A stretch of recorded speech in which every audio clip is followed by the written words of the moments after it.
Hey, you all, Carpetbagger here, coming to you live from the West.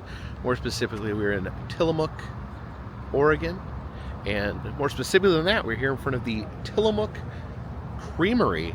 Now, very popular attraction. I could see people pouring in from the crowded parking lot, and this was actually one of the most recommended places by you guys to have me visit here on this Pacific Coast Highway road trip. So we're going to see what's going on inside the Tillamook Creamery. So please follow me. Looks like we head inside under this giant cow head mural. So right off the bat, we have some history here on the Tillamook Company. Going back to 1904 at the St. Louis World's Fair. I tell you, everything good comes from the World's Fair. They won the first cheese award at the St. Louis World's Fair. Here's their mascot, Tilly the cow. It's the 1990s Tillamook milk, all the different cartons that were used. The Loaf Love tour. I guess they traveled around in this orange bus, spreading the good word of Tillamook cheese. Yeah, I didn't know about these bus tours they do. It's ambassador bus tours. They travel around spreading the word about milk and yogurt and cheese. We can actually get inside one of these trucks here. Oh, look at that. So upstairs is a self-guided tour. There's some exhibits up there, and it says that there is a factory viewing deck, so we can actually look into the factory. So we head up the stairs. You can see floating blocks of cheese above our head. And up here we talk about the cows they raise on their farms to produce the milk, to produce cheese and other things created from milk. Little baby calf there. And it looks like we can actually feed the calf a bottle. There we go. All right, I think he's done. Here's what they feed their cows. This looks like ground up corn stalk, food processing waste. It's like a bunch of discarded potatoes, grass, and vitamins and minerals. There's a cow brush. It says they hang these down so the cows can scratch up against them in case they get itches. Let's see here. Oh, it actually feels pretty nice. I think I'm gonna get a cow brush installed in my house. This cow collar tells the farmer what the cow's doing. If the cow doesn't move for a long period of time, the farmer can come out and check and make sure everything's going okay. And here we can actually look down into the cheese factory. Now, sort of factory tours are kind of rare nowadays. It used to be a big thing about like going on road trips, going and seeing the different factories and how stuff are made. And, you know, for a lot of different reasons, that's not as popular anymore. A lot of places have shut down their factory tours, but so this is pretty cool being able to see into an actual factory. There's the giant milk that arrives here at the cheese factory. This is where they make curds and whey. That's one of my favorite types of cheese, is the cheese curds. Look back there, there's a special device known as the Cheddar Master. A big, complicated super machine where cheddar is made. You can see the workers down there wrapping these giant 40-pound blocks of cheese in plastic.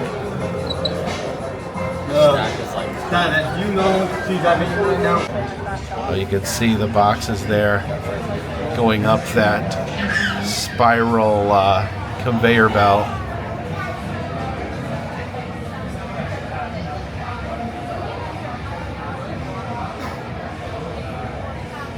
There's the packed cheese headed out. It says and it leaves them here. It's all wrapped in plastic, ready to go to grocery stores. You can see quality control down there. It looks like every so often they grab a brick of cheese or with a knife. They're slicing it open and checking it, making sure it's the quality that they expect of it. The cheese inspector. Oh, and there's a metal detector there. You'd hate to get like a big rusty nail in your cheese.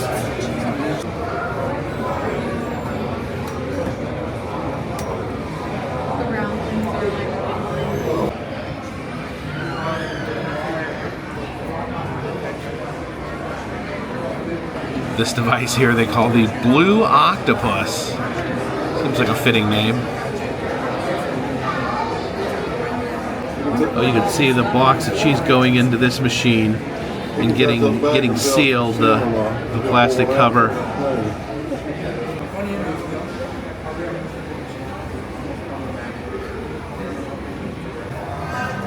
That is the debagger. This is the cutter here. See these giant blocks of cheese over here. And into that machine, the cutter, where they get cut up. You can see these people here pulling apart all the perfectly cut pieces of cheese that just went through the cutter. And now that we've seen the sausage being made, in this case cheese, how come they don't have tours at the sausage factory? Anyways, time to taste some cheese. Headed in to get our samples. Here's our sample buffet. Get a little bit of medium cheddar, some Colby Jack. This is smoked black pepper white cheese and pepper jack.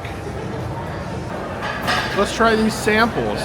Now, I've heard of Tillamook before. I know I've seen Tillamook cheese. I don't know that I've ever actually ever had any. It's possible. I just don't specifically remember it. So let's try some of the medium cheddar. That's definitely a decent piece of cheddar cheese there. And this is Colby Jack. Colby Jack.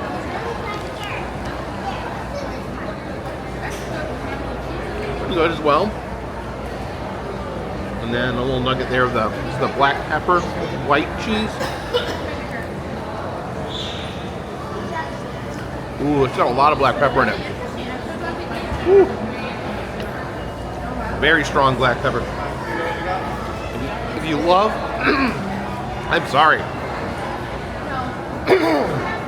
a lot of black pepper. If you love the taste of black pepper, that is the cheese for you. Oh my goodness. Oh my goodness. I guess we'll start in with the pepper jack. That's good as well. Still having a problem. That black pepper got me. Woo! All these milk buckets on the wall. I guess this is testimonials from fans. Why do I love Tillamook? Nice people, great cheese, good products, wonderful factory, and it's in my local grocery store. Frank B from Instagram says, cheesin' so hard. I guess he's cheesin'. And we exit through the cheese shop. Probably gonna leave with some of these. Like, yeah, I'd like to see their cheese curds. They feel really soft just holding the bag there. Probably gonna get these. It says they're fresh and squeaky. That's how you can tell a real cheese curd, if it squeaks inside your head. Yeah, a large selection of all sorts of different cheeses here.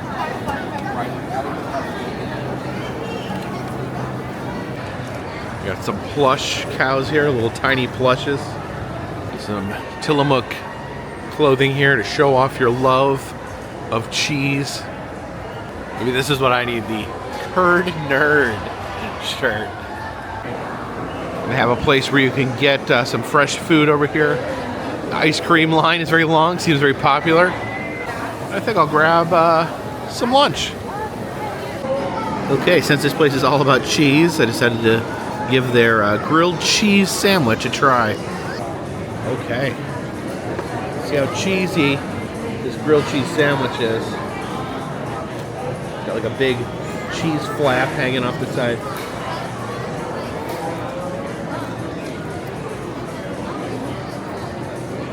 It's really good. You can actually taste like melted like different types of cheese. It's good flavor to it.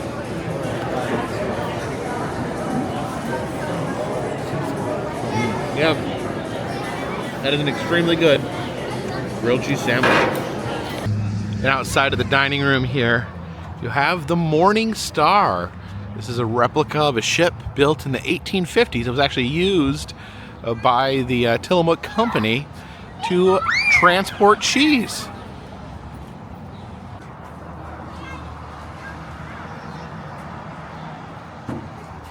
So now comes the real test. Got my bag of cheese curds, and I am from Wisconsin. I was born in Milwaukee, Wisconsin. And I, go up that way fairly often, and I always love to stop and get cheese curds when I am in Wisconsin. So this is Oregon cheese. I may be a bit of a traitor, being from Wisconsin, even going into that into the Tillamook Creamery, but wanted to try it out. So we'll see how this stacks up. Gonna keep an open mind, but yeah, I love Wisconsin cheese curds, especially to get like a small cheese shop, a small like roadside cheese shop, and get curds that were made like that day. Sorry, I had some trouble getting into this. All right. And they do feel fairly soft. That's a good sign.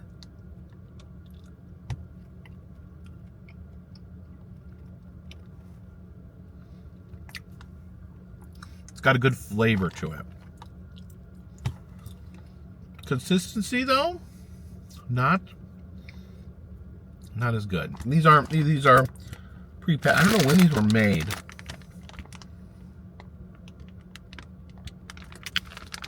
Doesn't say a date on here like that these were made.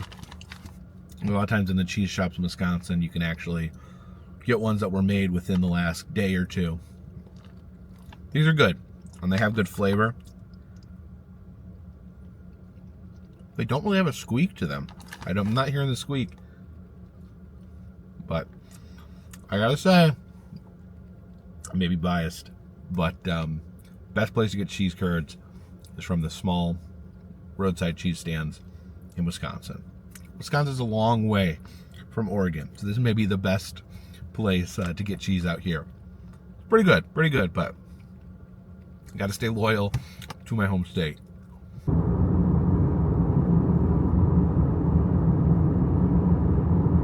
We have landed here in Rockaway Beach. And I'm noticing a lot of kites here in the air. I don't know if this is a particularly good beach for kiting. I did notice at the gas station they were selling a bunch of kites.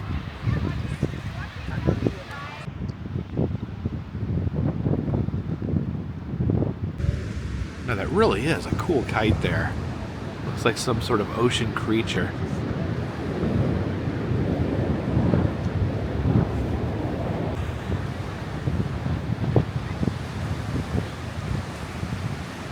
Look at that rock formation out in the water. I guess that's why it's called Rockaway Beach.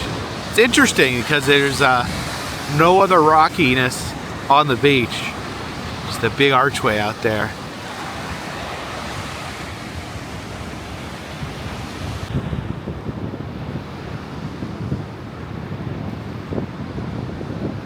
But the reason we came here to Rockaway Beach is to ride the Oregon Scenic Railroad. Now there's no station per se. This caboose here is the Chamber of Commerce, but I do think I hear that train calling in the distance. And here it comes.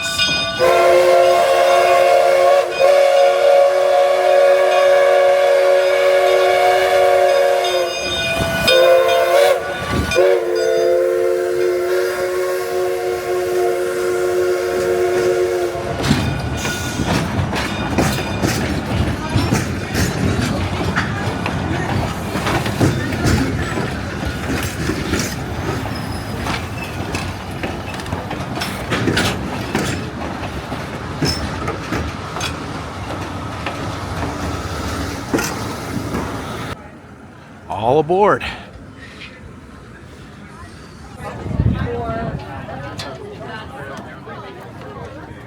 So we enter here through the dining car. Let's go find our seat. There's the indoor cars here. You can see the vintage suitcases up there on the top. That's a nice touch. And then you have the covered outdoor cars here where you can sit outside, enjoy the breeze, but you have a cover so you don't get rained on.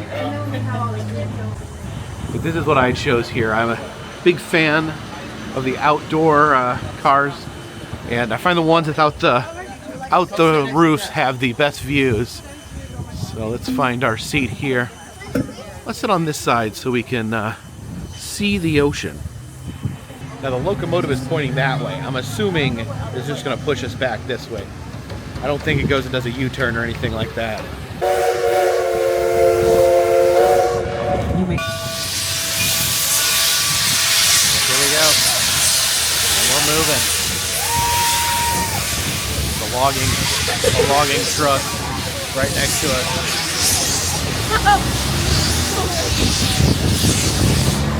It's kind of fitting, the logging truck next to us. This actually was a logging train, much like the skunk train that we rode earlier in the trip.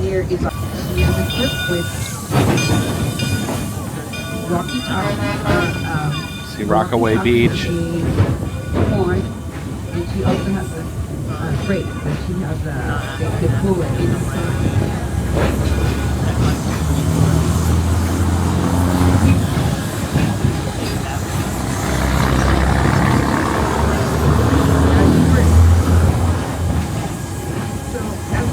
Rockaway Beach. I'm going to tell you a little history of Rockaway Beach. Rockaway Beach was one of the first premier resort towns on Earth that had access to the railroad. Train systems in 1826 had been built to get people to the coast. So the quickest way to come to Rockaway Beach was by train. To enjoy the coast or stay the entire summer. Dads, we take the train home. All the beach houses here along the ocean.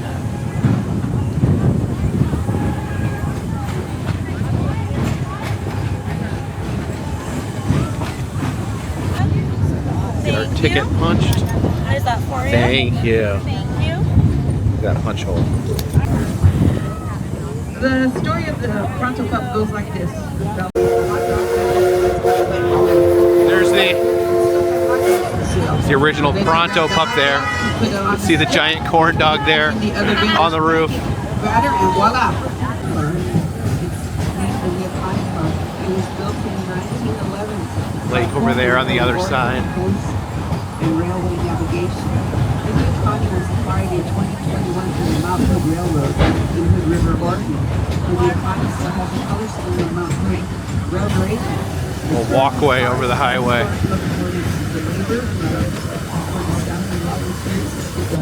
4th of July. Excursion at night to see the fireworks. We have the Halloween Coast train. We have Santa coming December for the Canyon Express. Water on both sides of the train. Apparently we were headed over Lake Magruder. Yeah, Magruder owns the lake.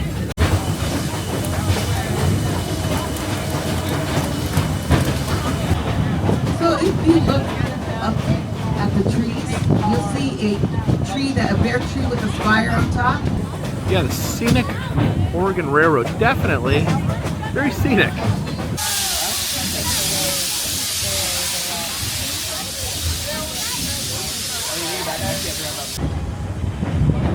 The rocky area where they're working on is the South Jetty. Ended it in the sprint on the Oregon coast. Hotter and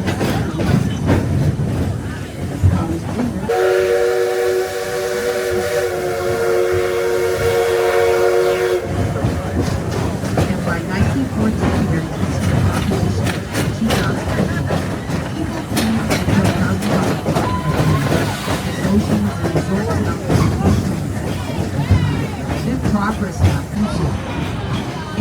3-day trip from Portland, the final leg of the journey entering the unpredictable. All of these people picnicking on the rock. Enjoy your picnic.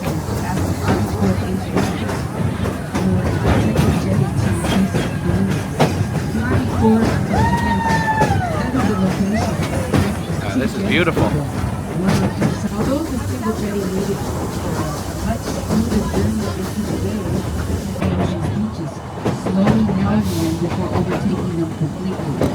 In 1932,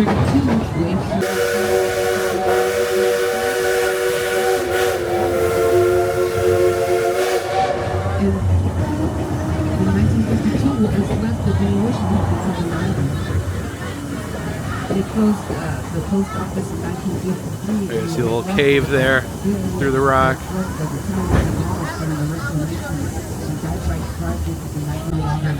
So what you see today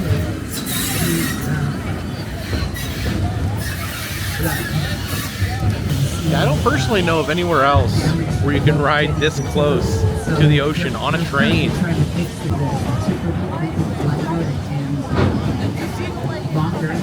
Right now, they're construction on that you stay off the rails and please do not climb on the equipment. For an open car right here, your exit's going to be right over here. Sorry, right over here on this side, right there.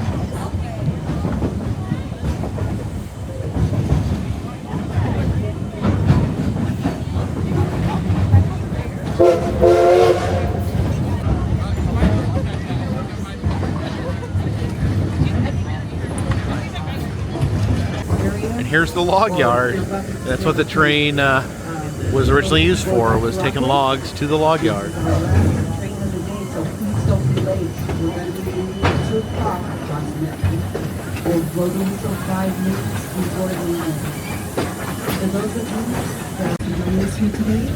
On behalf of myself, the engine crew, and staff, we hope you had a good time and enjoy us again in the future. We're just going to stop. Do not disembark with this crossing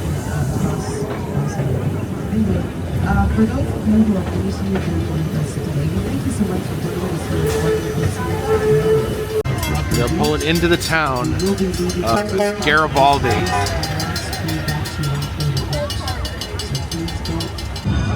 We are pulling in to the station here. Old passenger car there. And this is our stop.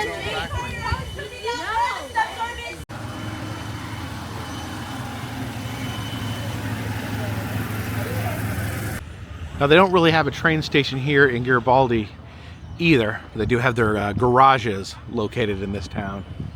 But they do have some old locomotives and train cars here.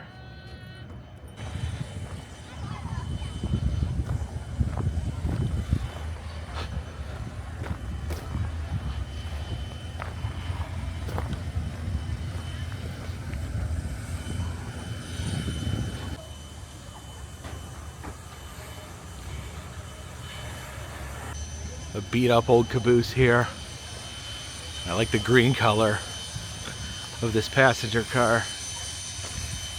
Let's go up front here and say hello to our locomotive.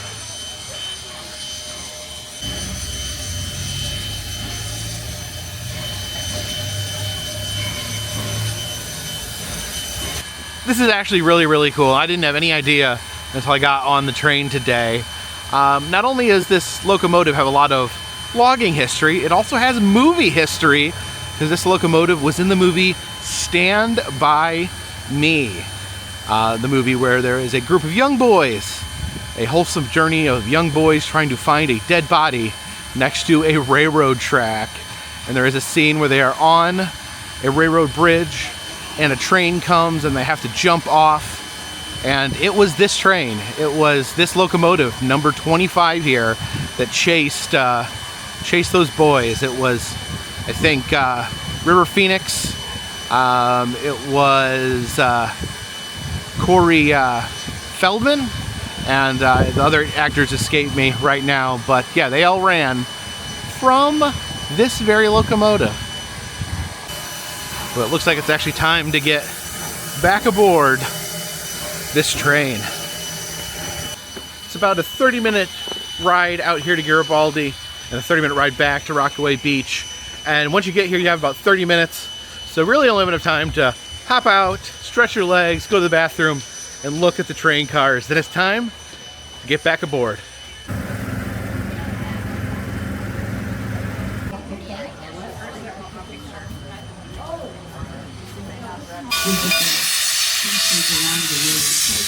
Here we go.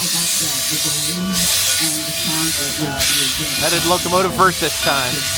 On the way back, I'll give the history of the trains and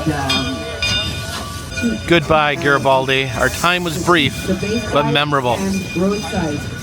I'll go ahead and have you look at the roadside. You'll see it was put up there by high schoolers in the 1930s. Oh, look at that. Some students. G for Garibaldi. Oregon Agricultural College, now Oregon State. As we start heading along the Tillamook Bay, you'll see a historic Coast Guard itself was built in 1936 for the life-saving of the mouth of Tillamook Bay. I was going to see if I could get a bottle of water. I will touch upon on the way back to Garibaldi. Oh my goodness.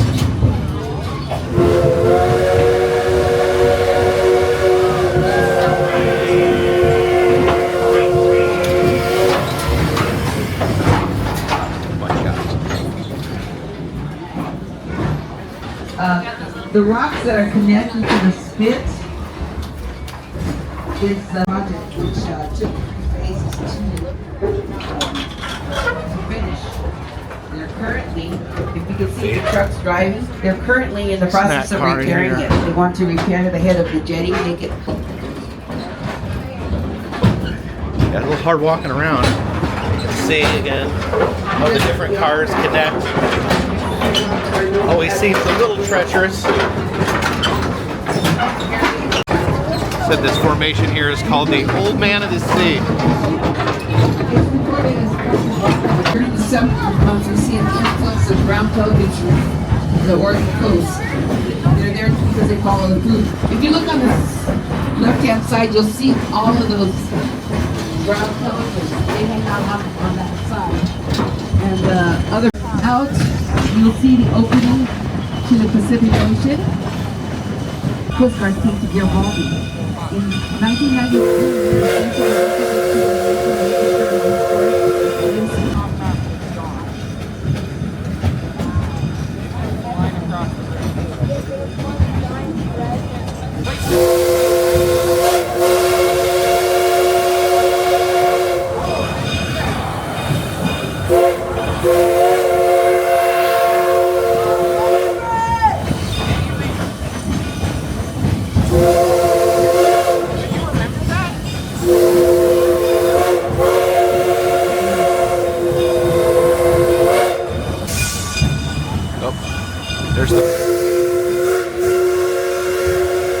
There's the Pronto Pup.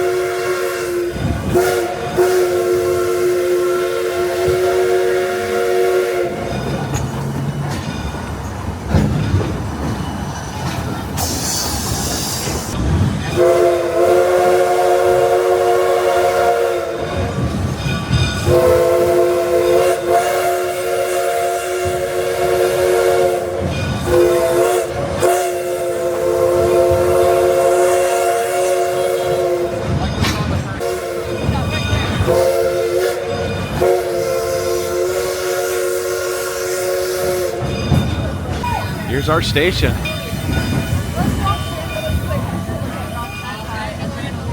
And it is time to disembark. Oh, number 25. At one point, you spent your days chasing down iconic 80s child actors. But now in retirement, you have leisurely rides along the coast. That'll do, train. That will do. Figure we should come back here and try a Pronto Pup. So this is the original location. It says it's been here since 1941. And the only two places I know that have Pronto Pups, I could be wrong, I could be missing out, but is this location, and they sell them at Indiana Beach, the theme park in Indiana. So yeah, if anyone knows any other Pronto Pup locations, leave a comment in the comment section. But I think I'm gonna grab me a Pronto Pup. Before we eat a Pronto Pup, we should definitely ride a Pronto Pup. You got a horse saddle here on a corn dog. It's 50 cents to ride. Let's give it a whirl.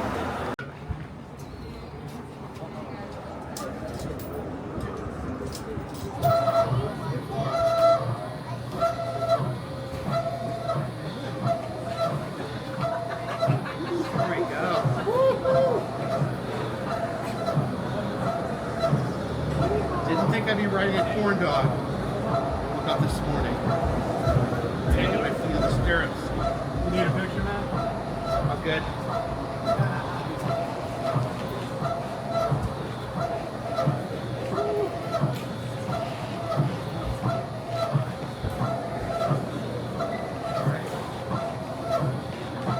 How long is the ride here?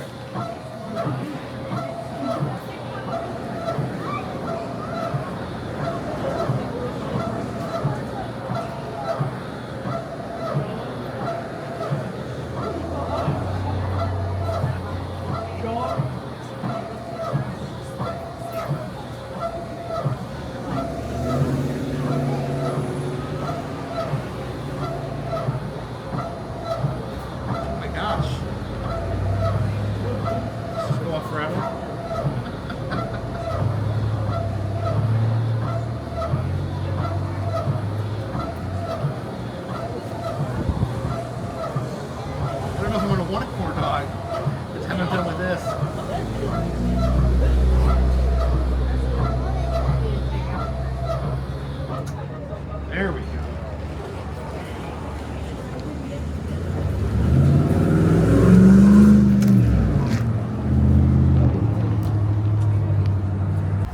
That was 2 minutes of riding. That is a lot of ride for 50 cents.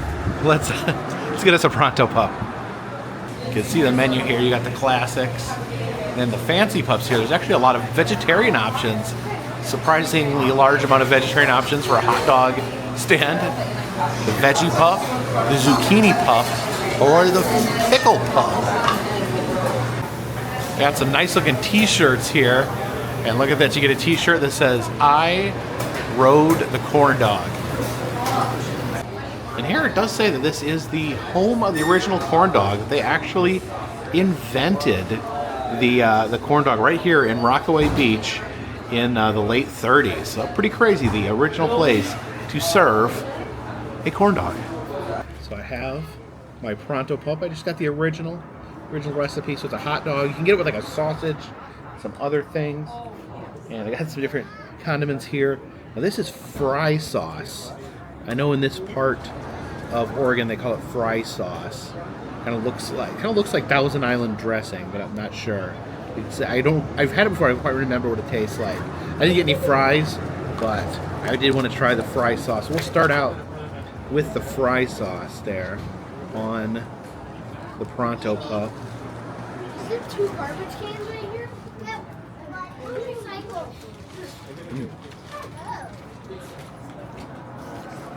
It's hot. One thing about corn dogs, they're always incredibly hot on the inside because they come right out of the fryer. A little more of that fry sauce. Yeah, kind of like a mayonnaise ketchup mashup there.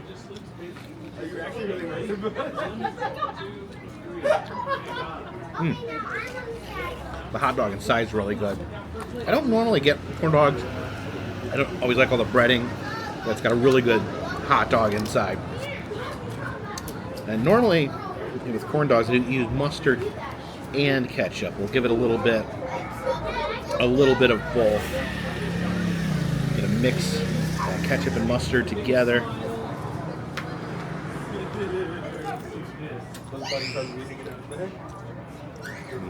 That's good. I think you definitely need some of that mustard on the corn dog.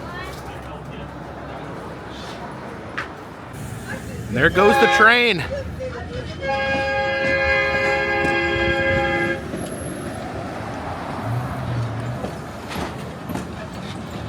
Heading back to Brawley.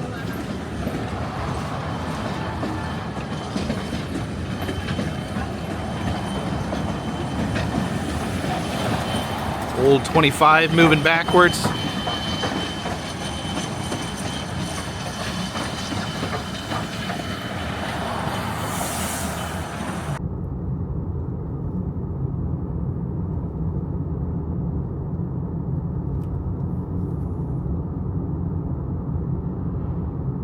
Pulled off here where we have a beautiful Oregon vista.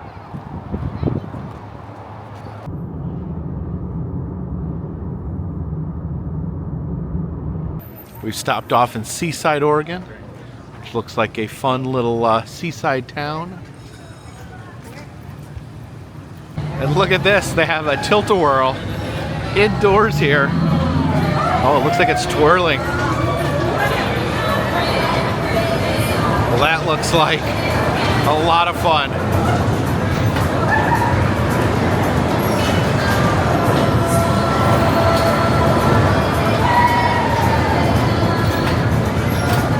And look at this, they got bumper cars as well. Oh, these are some really old school bumper cars. Those are things of beauty right there.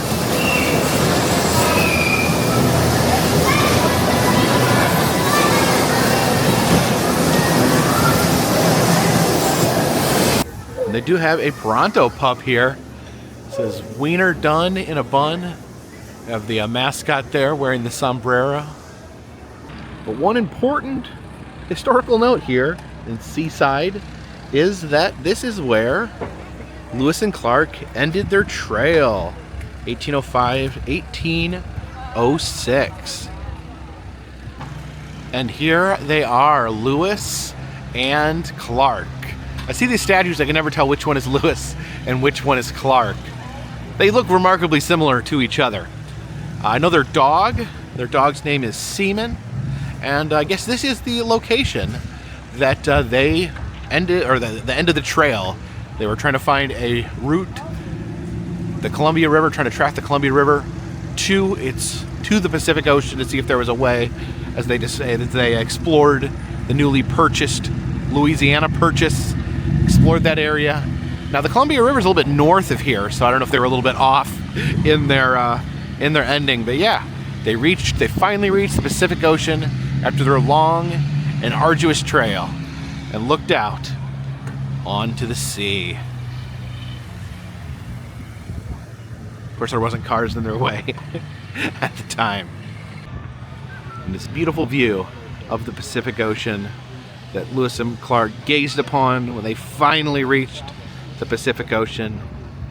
Of course, if they showed up today, they could join this beach volleyball tournament. See all the volleyball nets set up down the beach. Okay, so if you look at the statue, it says this is Clark and this is Lewis. Now I'm telling you, I feel like those are just mirror images. Like, were they trying to find two white guys that looked unidentifiable from each other? They have no defining characteristics that set them apart from one another. Is the it's like with the that test where it's like, is this Lewis or is this Clark? Twist. This is the same image. But I am guessing, because it says Clark on that side and Lewis on that side, that that's Clark and that's Lewis. I guess that's how you tell them apart. Clark, always wearing that hat. It looks like there is a sandcastle festival in September. That looks pretty amazing. That would be a lot of fun. There is some unsound advice.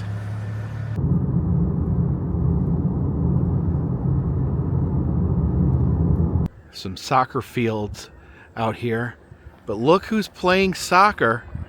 Some giant elk.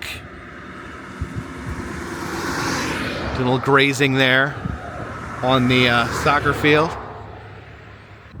Yeah, it looks like there's 3 female elk out here grazing on the soccer field.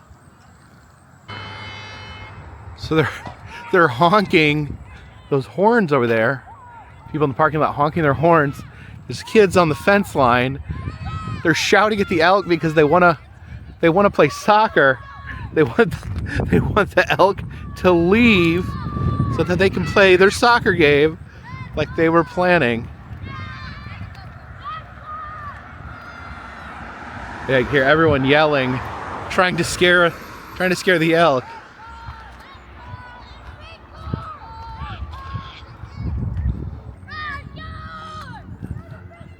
Hey there. Hey there, Elkie. Maybe you guys have had your fill. Maybe you should let these poor kids play their soccer game like they were planning. Yeah, these kids are so mad. They wanna play soccer. Oh no. Is this lady coming over here to get rid of the elk? But she's clapping her hands.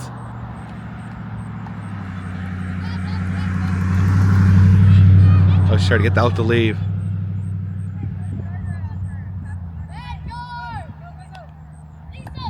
Oh, I don't know if that's a good idea. Oh, elk. Okay, I think the elk.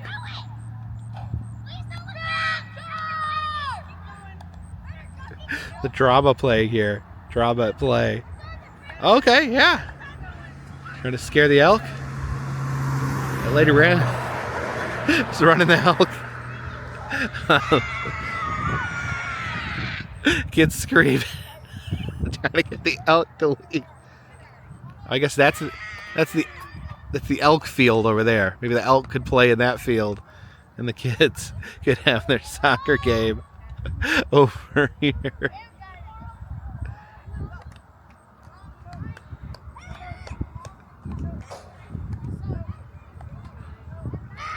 Okay, the elk are scared of people.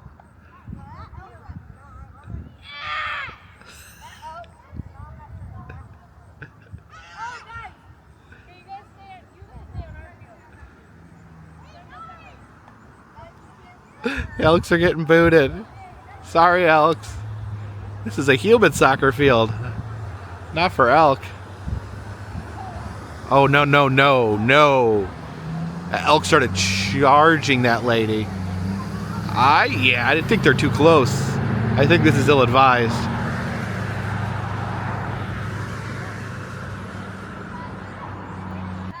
Okay, I think the elk are leaving. I think the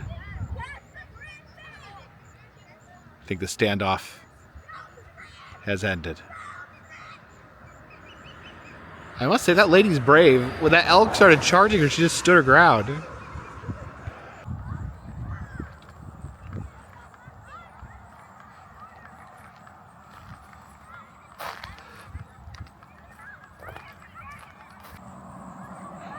Oh no. Here they come. Leave my car alone. Oh, don't run out. Don't run out in the road. The elk are leaving. Now they're over here next to the road.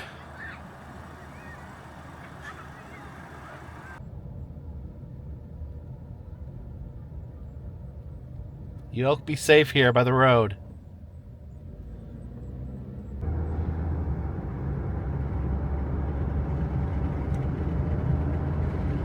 Stopped here at Fort Stevens State Park. They say that you can see a shipwreck from the beach here.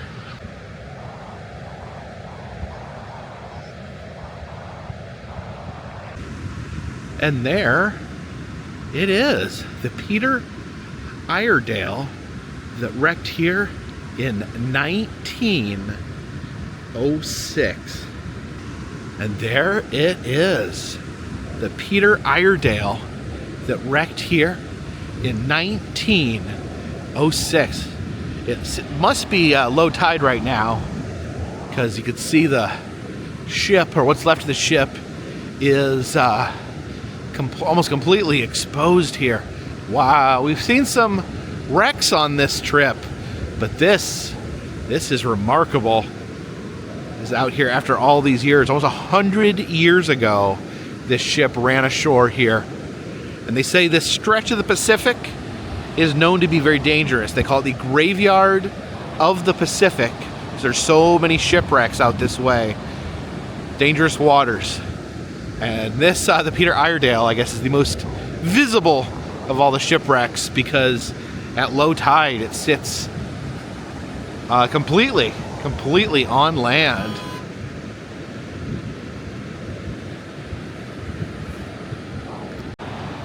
Yeah, I'm not entirely sure why there's a truck on the beach, but this truck parked here next to the Peter Iredale. Yeah, we can see it here from the front. You kind of see how the front of the ship there, and, rusted away over the years, washed away in to the ocean. It's crazy though, this steel here, even though it's rusted, has held up since 1906.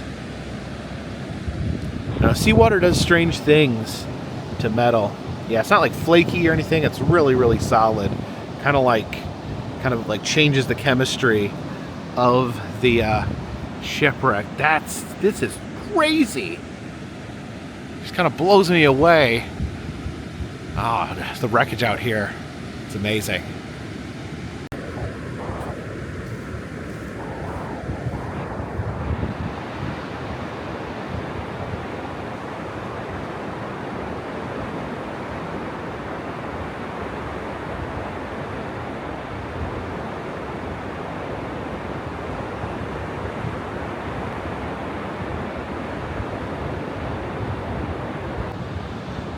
See it from this side here. See a little bit of the top deck. Yeah, it's absolutely covered in barnacles. I guess we can technically go inside the ship. Yeah, just imagine 100 years ago, there was people working down here below deck.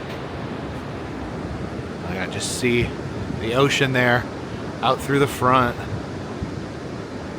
This big chunk here, which I think is the front of the ship, but you can actually see the shipwreck is much larger. I think a lot of it is actually underneath the sand, because you can see bits and pieces of the ship sticking up.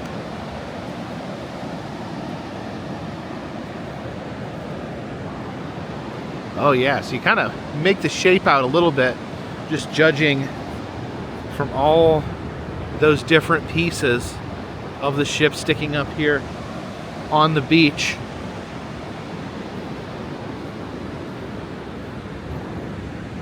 Be interesting if they dug this up, what it would look like. I don't know if these are I don't know what these are, if they're the mast or some form of chimney.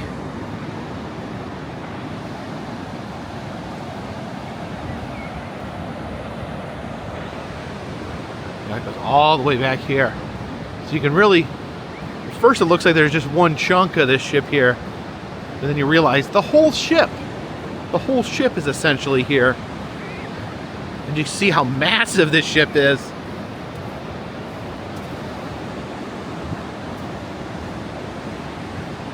There's a piece of the ship all the way back here. Wow, this is tremendous.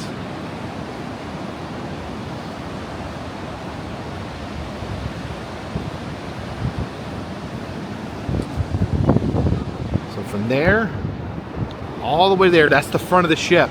So all this area from here to here would be part of the ship. This ship was gigantic. So that big part of the front is just the very nose of the ship.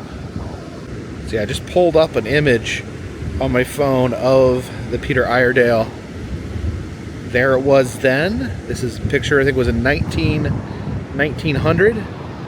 And there it is now. From nose to tail.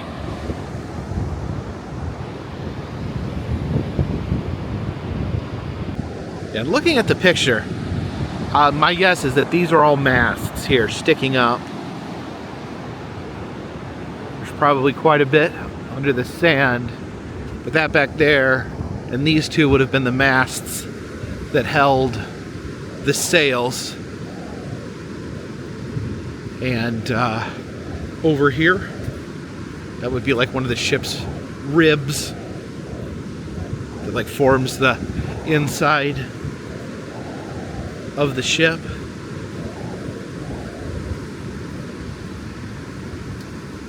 And that would just be the very front, the nose, if you will, of the ship. There you can see one more mast and a few more ribs sticking out there. It was pretty tremendous. I think all the other wrecks we've seen on this trip have basically been boats, smaller vessels. But this is just a massive, massive ship that has managed to stay here after all these years. And I have seen other photos when I was looking, other photos of the ship, where you actually can see it underwater. So at the highest tide, it is completely in the water. Dang. This is so amazing to me. This is really cool. There it is. Tail to nose. Oh my gosh, these things are everywhere out here.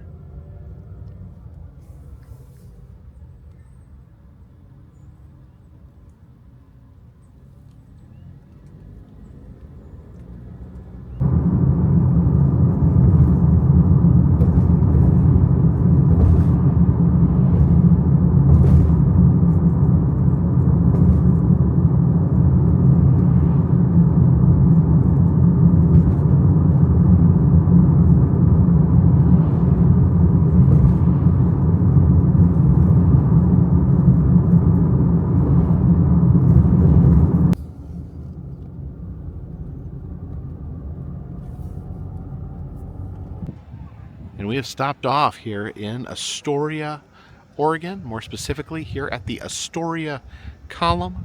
This is a monument with murals depicting Northwest history, and you can actually climb to the top. There's people up there. But before we brave the column, let's take a moment here just to appreciate the views here from the parking lot. You can see Washington from here. Over there is the bridge over the Columbia River that separates Oregon and Washington. Yeah, we'll be headed over that bridge in order to get to Washington State. Yeah, you can see there's murals painted all the way to the top. Kind of interesting way to show off murals. Kind of makes them difficult to read because they're way up there. You'd have to be in a helicopter or a drone to be able to see what that says. But it tells the story all wrapped along there. The important moments. First one here says, before the white man came.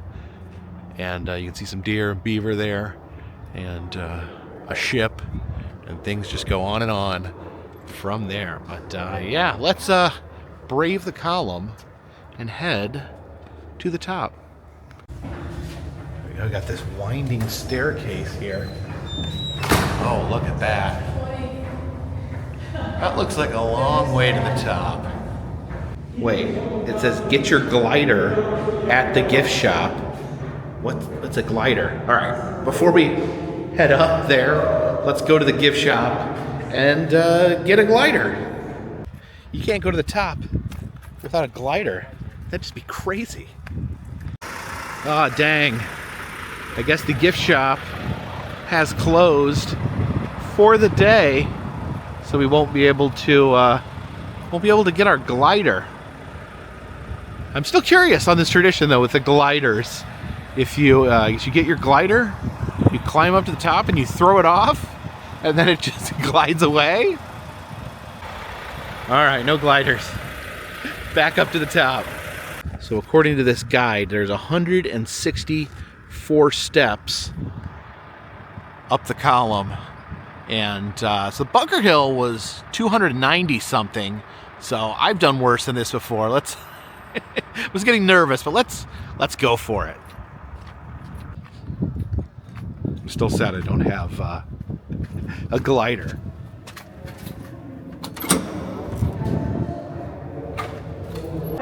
Let's do this. Hear the voices echoing up through the column. Something about the spiral staircase. Walking in a spiral almost feels like it's making me dizzy.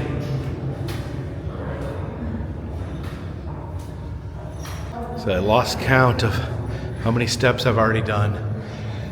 It does look like there's quite a bit more. Oh man, it's really hard to do without a glider. Okay, I think we're getting there. Oh, thank goodness, here we are. Oh, and look at that.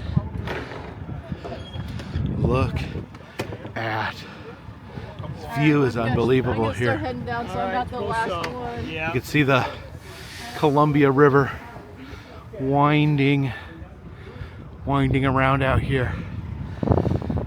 Winding from over there all the way over there. And in between Washington and Oregon, see the town of Astoria down there. You can look out straight and see where the Columbia meets the Pacific Ocean. See some ships out there in the river. You guys wanted to Out this way, see out into the endless, lush forests of Oregon. Oh look, there's a no drone sign they put there to make sure it shows up in everyone's drone footage. Looks like there's a baseball field down there. Hopefully there's no elk invading the game. Yeah, just look at this view from up here. Absolutely beautiful. One of the most amazing views I've seen here out on the West Coast. That's just like the roller coaster. You can see my car down there. That's the part I like the least, Tom, is the breeze. Because I think they are Yeah, just look at that. You can see agriculture. the entire little town of Astoria right there. Just looks like a beautiful place. If anything, they're the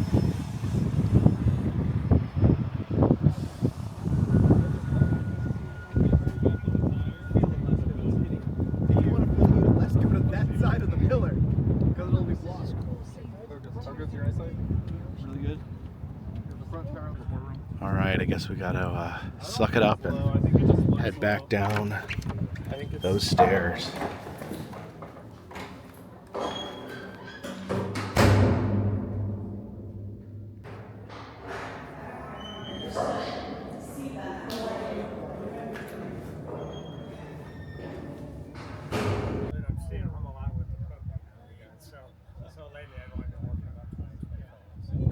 And folks, I think this is going to be where we end our day today. I'm going to go to my hotel, get some rest, and we will start anew with the Pacific Coast Highway road trip tomorrow. Tomorrow, of course, we'll be headed across that bridge into the state of Washington, the third and final state on our road trip here. We've done some fun things today. We went to the infamous Tillamook Creamery, ate a lot of cheese, rode a train along the scenic Oregon coast. I ate a corn dog at the place where corn dogs were invented. We found the spot where Lewis and Clark finished their evaluation of Louisiana Purchase. And we end here on the banks of the great Columbia River, the Mississippi River of the West. So thank you, all of you that have been watching. Very special thank you goes to anyone who's been following along day to day. It does mean a lot to me. For those of you that may be new here, I've been to 49 of the U.S. states. I film roadside attractions, amusement parks, museums, haunted houses, and other fun random stuff. Do road trips, do themed road trips. Sometimes we take a road trip covering an entire highway. Currently we are on the Pacific Coast Highway road trip which will be wrapping up in the next few days, but you can start from the beginning if you're new here. And if you'd like to help out with the channel, consider subscribing. It does help out the channel. Also, you can consider Patreon, $3 or more, get you a postcard once a month from me to you. And also have a souvenir shop. We're selling enamel pins, pressed pennies, motel key fobs, other fun stuff, and still doing personalized messages on Cameo. All that information is in the description, and all of those things help keep this scenic train on the track, this boat on the river, and this column high in the air. Until next time, my friends, this one's in the bag.